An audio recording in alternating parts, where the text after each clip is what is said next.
Ce matin, quand j'ai voulu démarrer mes machines virtuelles, j'ai eu un peu une surprise. Bon, il faut dire que ça faisait un moment que je ne les avais pas redémarrées, mais j'ai cet échec sur le démarrage de la machine virtuelle. Alors je me suis dit, écoute, vas-y, essaye-en une autre.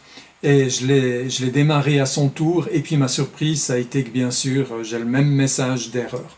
Alors si on va regarder maintenant ici le détail de ce message d'erreur, ce qu'on voit et puis ce qu'on doit retenir ici, c'est ce numéro de message d'erreur, le 8000-4005.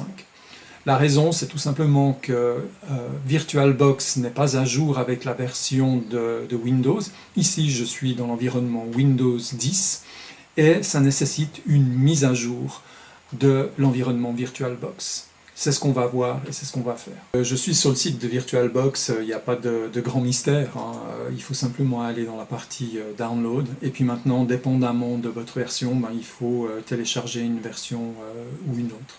Alors ici, moi je travaille sous Windows, donc je vais chercher ici la version sous Windows. Elle est en train de se télécharger, puis on va procéder à l'installation.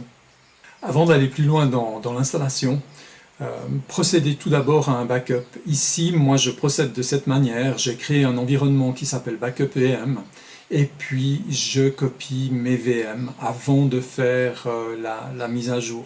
Ici c'est la démo, donc vous constatez que j'ai pas mis le backup de toutes mes VM.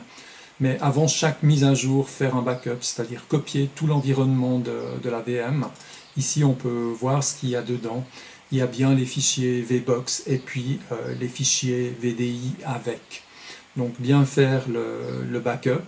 Ensuite de ça, l'étape suivante, une fois qu'on a copié le backup, c'est s'assurer que la machine virtuelle qui tourne actuellement, eh bien on l'arrête. Donc ça, c'est ce qu'il faut faire avant de lancer l'installation à proprement parler, qu'on va voir maintenant. Maintenant, pour procéder à l'installation, donc j'ai un répertoire dans lequel j'ai effectivement mes différentes versions, et puis je vais double-cliquer et puis lancer l'installation.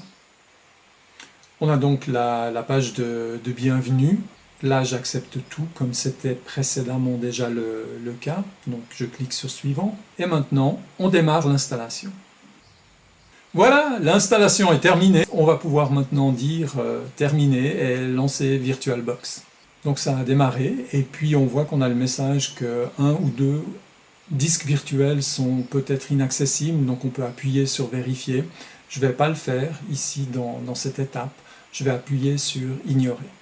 Maintenant, nous avons nos machines virtuelles qui sont là et puis on va regarder si le démarrage est maintenant possible. Alors j'ai démarré la Debian 5 pour vérifier si ça fonctionnait. On voit ici que j'ai des messages qui me sont très sympathiques, qui veulent dire que le kernel Linux il est en train de se décompresser, de se redémarrer, donc c'est plutôt positif. Voilà, donc c'est corrigé, ma machine Debian est active et je vais pouvoir procéder à me loguer. Je voulais vous remercier, j'espère que ça vous a été utile. Si ça a été le cas, n'oubliez pas, vous pouvez vous inscrire sur ma chaîne. Et puis c'est toujours un plaisir de vous mettre à disposition des nouveaux tutoriaux. Allez, ciao ciao, à la prochaine.